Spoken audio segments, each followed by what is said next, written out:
La iluminación dentro del storytelling juega un papel muy importante en el cine. Es por esto que una película se puede grabar sin sonido o incluso sin color, pero nunca sin iluminación. En este video estaremos demostrando los objetivos principales de la iluminación en el cine.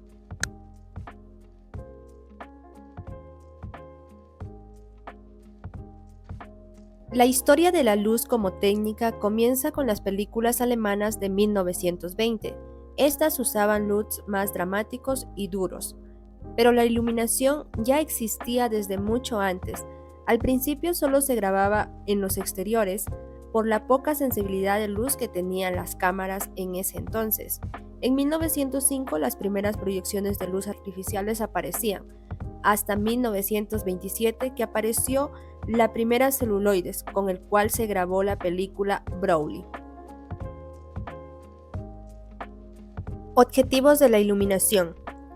La iluminación en el cine no solo permite que veamos lo que ocurre en una escena, sino que también tiene el poder de evocar emociones, crear atmósferas y transmitir significados profundos. Desde el inicio del cine, la luz ha sido clave para contar historias de una manera más impactante. Entonces, ¿para qué iluminamos o cuál es el objetivo a la hora de iluminar? Uno de los objetivos principales es dirigir la mirada al espectador. Es decir, el ojo humano tiende a seguir las áreas más iluminadas o contrastadas en una imagen, por lo que los directores de fotografía usan esta propiedad para guiar nuestra mirada. Por ejemplo, en una escena donde hay varios personajes, el director puede optar por iluminar de forma más intensa y resaltar al personaje que dice o hace algo importante. Así, aunque haya elementos en el fondo, el espectador inconscientemente se centra en lo que la luz le señala como más relevante. Otro de los objetivos es crear profundidad. Si bien en la mayoría de las escenas existen tres planos principales, el plano del fondo, el plano medio y el primer plano. Con la iluminación se debe conseguir que se denote la transición de estos tres planos y también partes de las sombras. Esto ayuda a que el espectador vea de forma más realista las escenas. La iluminación también permite revelar la personalidad del personaje o la situación. Por ejemplo, a los villanos a menudo se les asocia con luces menos difusas o oscuras.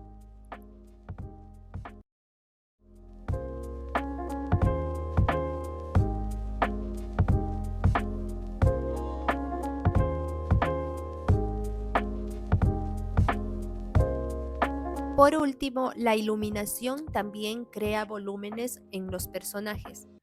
Esta es una técnica clásica y para lograrla se necesita de la iluminación de los tres puntos: la luz principal, la luz de relleno y la luz de contraluz. La luz principal es la fuente más intensa y se coloca en un ángulo de 45 grados respecto al sujeto. Esta luz crea las sombras principales y define los rasgos del personaje. La luz de relleno se coloca al lado opuesto de la principal, también en un ángulo de 45 grados y es menos intensa. El propósito de esta es suavizar las sombras creadas por la luz principal. Asimismo, la luz de contraste se la coloca detrás del sujeto y ayuda a separarlo del fondo. La contraluz crea un borde que resalta más su silueta y le da un efecto de profundidad.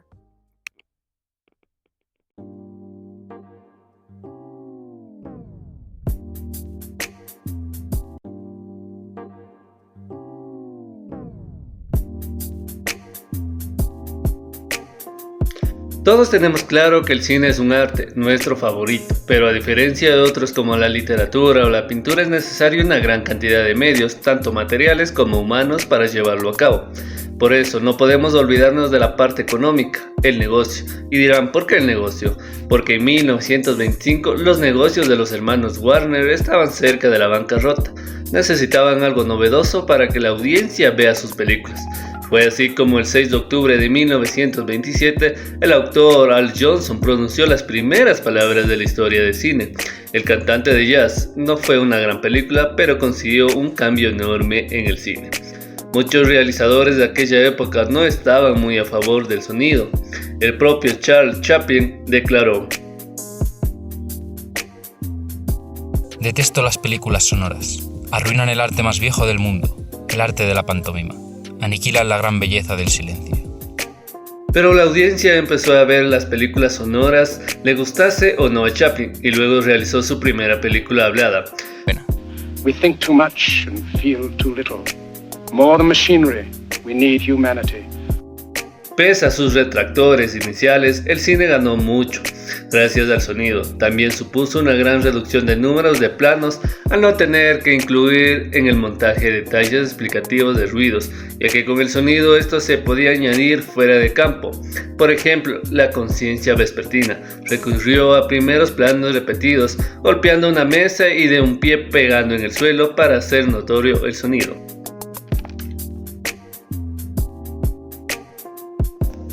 El sonido se divide en tres componentes: la voz, los diálogos, efectos de sonido y la música.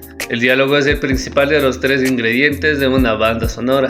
Presenta la historia mostrando la comunicación y la interacción de dos o más personajes. Salen del guión de la película y gracias a ellos podemos conocer los personajes y avanzar la historia. Aparte de los diálogos, hay otras voces que tenemos que tomar en cuenta: la voz en off y la voz over. A pesar que todo el mundo cree que la voz del narrador de una película no se llama voz en off. Aquí es donde viene la diégesis de antes.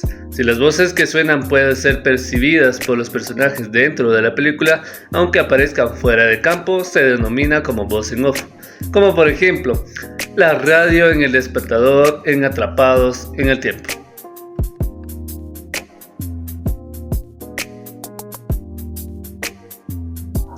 Bueno, esta ha sido una breve explicación sobre el sonido, espero les haya gustado.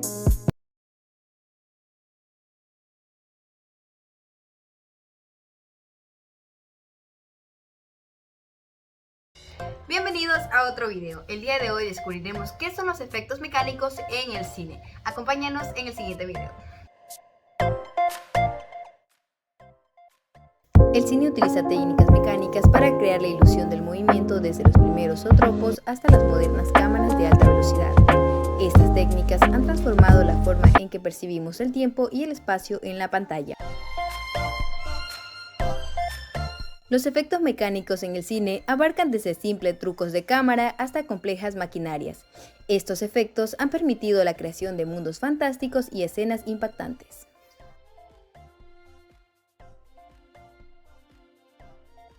La animación mecánica ha permitido la creación de mundos surrealistas y personajes inolvidables, pues esta técnica ha desafiado las limitaciones de la realidad, inspirando a generaciones de cineastas.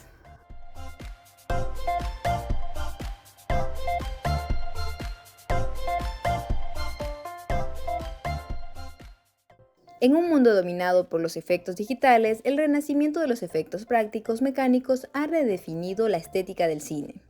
Esta tendencia ha revitalizado la creatividad visual en la pantalla grande. Los efectos mecánicos visuales han dejado una huella en la historia del cine, influenciando la creatividad y la narrativa, pues su legado perdurará como un testimonio de la humanidad en búsqueda de la belleza en movimiento.